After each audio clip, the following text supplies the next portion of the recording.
Friends, Gugudu Pullaiah స్వామి బ్రహ్మోత్సవాల్లో ప్రత్యేక ఆకర్షణగా స్వామి వారికి సంబంధించిన మేళాలు మీరు ఉన్నారు. మేళం వాయించే వాళ్ళు. ఆయన ఎన్నేళ్ళ నుంచి వాయిస్తున్నారు మేళము? 60-70 ఏళ్ళ నుంచి వాయిస్తున్నారు. 60-70 ఏళ్ళ నుంచి వాయిస్తున్నారంట. అంటే మీ వంశ ప్రకారం వంశపారపర్యంగా ఉంది అంట.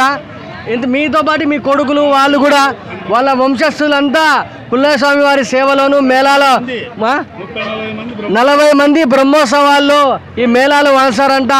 మన కోసం ఒక చిన్నగా వాళ్ళు మేళం వాంచారు. విందాం ఒక్కసారి. పంచండి.